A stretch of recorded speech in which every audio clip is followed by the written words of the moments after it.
This will be a day long remembered. Now I am the master. Welcome to another episode of Legends and Theories, and welcome to my review of LEGO Star Wars Rebuild the Galaxy. This is the latest LEGO short film, or it's really a TV series, but it's just like four 25-minute episodes. Not really sure why it was split up into them if it was this short of episodes. It probably could have just been a single long length movie, but who knows, maybe it's some kind of like tax write-off for something that makes it look better for taxes if they say it's a TV show instead of a longer length short or essentially a mini movie. It's really movie length, being what just a little bit over an hour. But this is one of the most surprisingly incredible things that has ever come out of Disney Star Wars. I seriously can't believe everything that happened in it. And the original characters are actually a lot of fun. Most of the original Lego characters, um, they're okay. They also have to find a way to bring the building aspect into it. But this was honestly just so much fun. There's so many things to talk about, so let's get into it. First, let's talk about the big thing, and that is the fact that all of Star Wars in this continuity has been decanonized, where the just most basic elements of characters existing happens, and there's this really just fun, crazy alternative universe where they did something that genuinely surprised me. Something I didn't expect to happen at all during this, which is the fact that they actually committed to this rebooted universe and didn't reset things at the end. My greatest fear during this was they were going to find some just weird reason to bring it back to the original universe, even though it seemed that's clear what the creators didn't want to do. I am so glad that they didn't because this gives us just such a fun, different, and unique world where we just get all these alternate, different, and fun versions of characters. I don't know what TT is working on right now, but I'd love to see them add at least a character pack of these original characters or alternate versions into the Skywalker saga. I'd pay an extra like $5 for it. But yeah, honestly, just going through it, so many fun characters. Of course, we have one of the most insane ones being Darth Jar Jar. Ahmed Best did an incredible job playing the evil version of Jar Jar, and I do hope we get to see more of him in the future.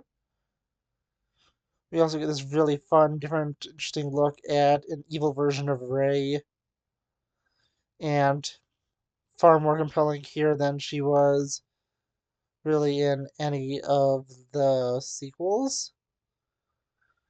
Going through just so many other characters, it's just insane to see how different they are.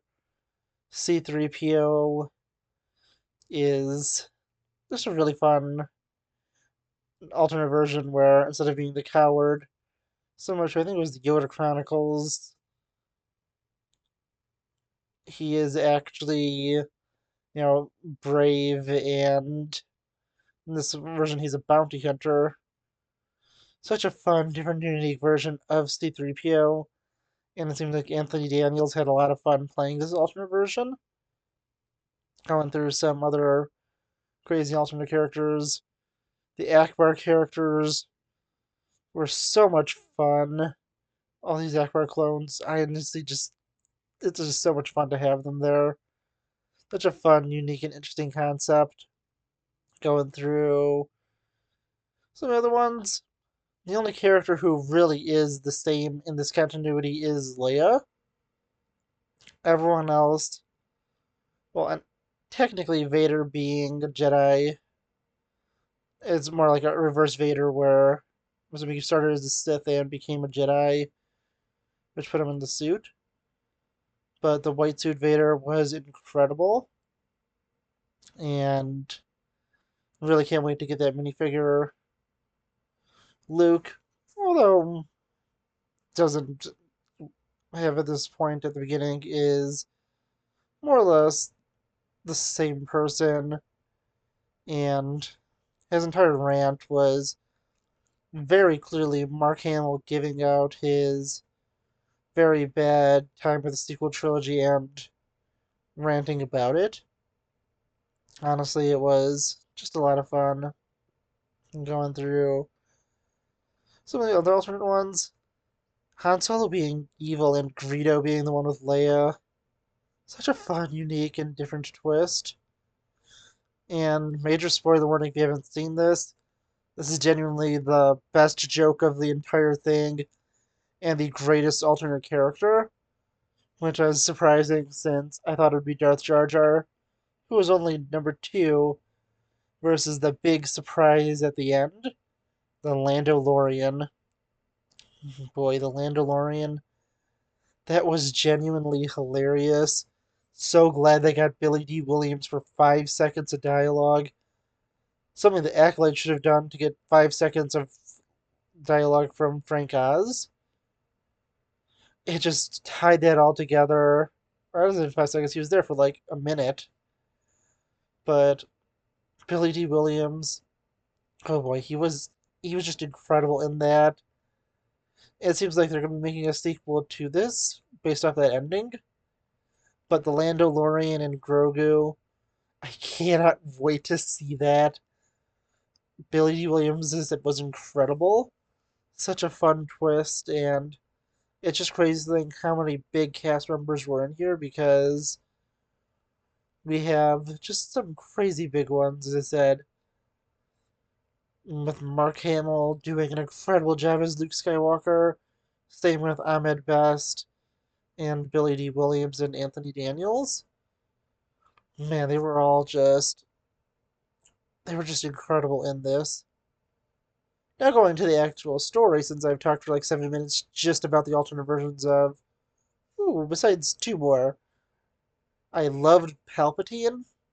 Palpatine in this was so much fun, using all these originally evil lines from a good perspective. And then we also have Maul. Honestly, I loved Maul in this and being such a nice and friendly guy. Wish we got some version of Obi-Wan in this because we saw like Yoda, Mace Windu, and Grievous, but no version of Obi-Wan besides like a brief cameo towards the start. Honestly, but just going into character dynamics, I love that scene where we get to have the Skywalker family reuniting with Luke, Leia, and Vader being together. Honestly, such a great moment. Going through just the story itself, it's a really compelling story. The characters are fun. It gives us a great alternate look at the galaxy. Well, I haven't checked. I'm just gonna hopefully believe I'm right. It sounded like the person who played Jedi Bob was the person who played Yariel Poof in Robot Chicken. There was just something he said. I don't remember exactly what it was, but I was like, oh my god, I know that voice. Where did I hear from? And I'm thinking of like, oh my god, he's Yariel Poof. Honestly, I'm just gonna go check that right now. And to my great disappointment, they're not played by the same guy, but it just sounded so similar, and I felt like he was given Uriel Poof's extraordinary sarcastic energy in this. They just sounded so similar that I wish they went with the guy who played Uriel Poof in Robot Chicken. That would have been genuinely hilarious. But just looking through some of this just other stuff, as I said, had so much fun with this. Our Gong Droid character, wow, he was incredible. I love how in episode 3 he's like, Hope you enjoy the show. You're watching Star Wars. It was just so out of left field. It was just so great, and him being able to talk was just genuinely great. It was heartbreaking to see him be destroyed, but it was so great to see him be repaired. Yeah, like Gonk Droid's incredible, but this one might be the best Gonk Droid to exist because he actually has a personality and they're able to have fun with him. Just going through so much more of it. Everything with this genuinely was so much fun. The brotherly relationship was handled well. Darth, I believe his Devastator was. I mean, that was just such a interesting and well done character. I really enjoyed him in it and think that he did actually did a really great performance with him being a loving, caring brother at the start and him wanting to get a better life led him to pushing his brother to do something he knew he shouldn't do, and ultimately that led to him being turned into a monster. Honestly, I do want to see where they go with this. I still hope we have a sequel because there was just so much love, heart, and dedication put into this. I think they genuinely did such a great job.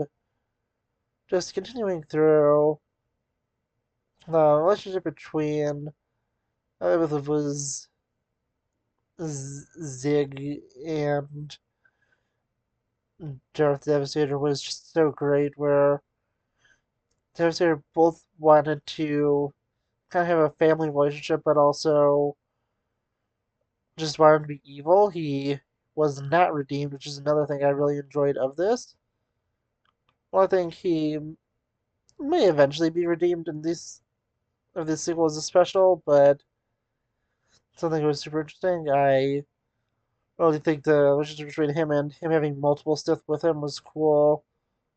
Seeing all these just alternate versions of characters was fun, and being able to go through just so many other dark, fun, interesting takes was just honestly a lot of fun.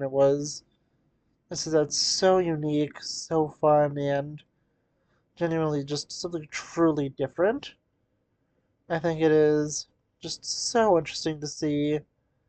I had, as I said, so much fun watching this. I think that it was just so crazy, unique, fun, and is that it's just something different where they've set up their own universe where they can tell their own stories, not having to really stick to what happened in Star Wars canon and have their own fun, unique takes on stuff. Almost everything from Lego Star Wars has been something that either could technically tie into canon if they wanted to, or just a direct adaptation of stuff that is canon. And this just was just so unique, different, and fun. It was a complete breath of fresh air, and it's honestly one of my favorite things to come out of Disney Star Wars. It's just so crazy to think that while the Acolyte was supposed to be intended for an older audience, I really just did not enjoy that, and so many others didn't either. But with this was just intended for younger kids, and maybe not to be taken too seriously, with just so many different jokes and deep cut references for fans. And it was just made into this just really well written, well made, heartwarming special where the characters are all just genuinely great. Even though it is only about an hour, it felt, well, obviously also because I watched this over the course of a day, it felt so much more unique, different, fun, and truly intriguing. I had so much fun watching it. Everything was, as I said, incredibly written, and I just could not wait to see more. I so hope they have a sequel to this. All the characters are so fun and intriguing. Oh, and then of course Jedi Bob. Just going back to him as a character, not him just having a similar voice to Ariel Poof. Such a fun character, and having these force builders. Such a fun, unique take on the Lego stuff because it's usually just characters who build, but it's just made into a truly special gift in this. So just different, unique, and so much fun. Definitely want to see more from this, where we get some fun characters like the Jedi versions of just so many beloved characters that are evil, some good characters that are bad, but also a united Skywalker family minus Padme, who knows, maybe she could be introduced in the sequel to this that could eventually be made. But yeah, honestly, as I said, I had so much fun. This was so enjoyable and such a great special. Genuinely surprised me, and well, I thought it'd just be a fun special that was pretty decent on its own. This is one of the best parts of Disney Star Wars, and well, I think Bad Batch was a little well better done this year. It's my second favorite of the year, and I don't even know if it's possible for Skeleton Crew to top this because it was just so well done. It was made for the fans and was just done incredibly. But I want to know what you think. Please let me know in the comments, and I'll see you on the next episode of Legends and Theories.